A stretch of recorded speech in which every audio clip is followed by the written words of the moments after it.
Hi. I would like to start this, I would like to read to you a brief excerpt from my journal that I wrote this past Saturday. June 22nd, second day of summer, 7 a.m. I'm staying with Josh so Joy can take Wyatt to his first swim meet. Josh tells Wyatt good luck and Joy promises to take videos. After they leave, Josh falls back in sleep and is resting comfortably.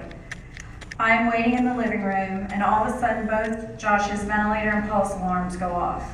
I go running in. Josh's oxygen is dropping quick. I start deep lung suctioning and ambuing. Ambuing is the bag where you push air into the lungs. Suction, ambu, over and over again. His oxygen is dropping down to 61. I haven't seen it that low since he was in the hospital. The alarms are screaming. I keep working. Josh's face is bright red, purple really. His eyes are open wide, staring blankly, not with fear anymore, just blank.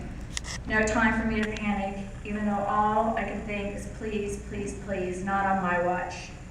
Finally, his oxygen starts climbing back up. Alarms stop. He signals with his eyes that I can stop ambuing. I hook the ventilator hose back to his throat. Suction his lungs, suction his mouth. Then asking the dumbest question, are you okay? He just looks. Then, as if nothing happened, he spells to me TV. I turn on the sports center and he asks me to turn his head so he can see the TV better. I want to tell him everything will be okay, but I know he doesn't want to hear it, so I sit quietly, thinking and writing. Summer's first Saturday morning with ALS. Friends are out surfing, riding bikes at swim meets, cheering for their children, having breakfast, and my child wakes up paralyzed and suffocating. After all this time, it still seems so surreal, and how he does it, I will never know. And that is just a snippet of life with ALS.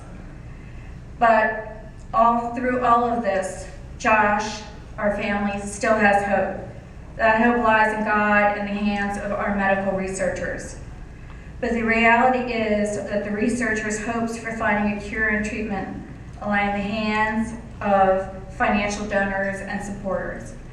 Without the financial support for these esteemed researchers, the miracles of medical research can't happen. So we come to you all time and time again. We ask you to walk, we ask you to buy a quilt, and a lot of other things. But please understand it is our way to try to make the miracle of medical research happen. Not just for Josh, but for all ALS, spinal cord, and neurodegenerative patients whose lives could also be helped by this very same research. I'd like to ask Mike Oyers and Andy Eddowes' family to come up if they'd like.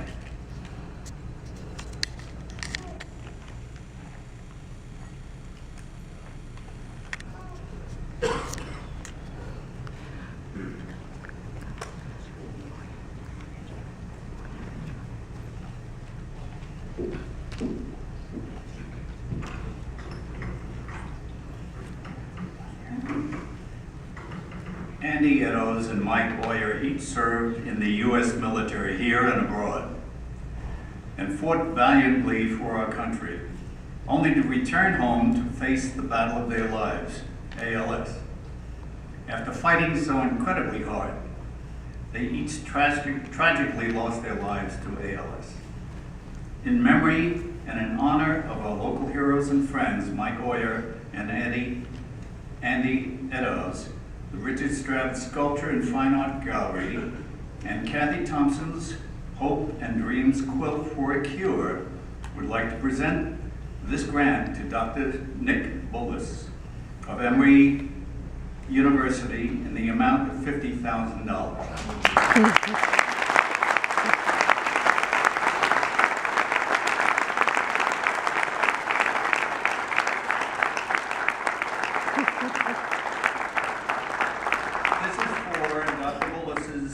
Groundbreaking research efforts in developing MRI-guided implantations of stem cells and drug therapies directly into the spinal cord. Thank you, Dr. Bullis.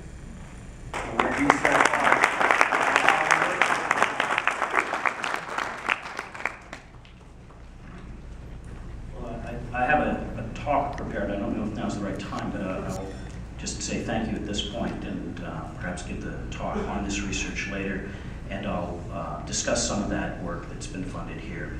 And I can't emphasize enough the importance of what you guys are doing, and our ability to move this forward really depends on the resources.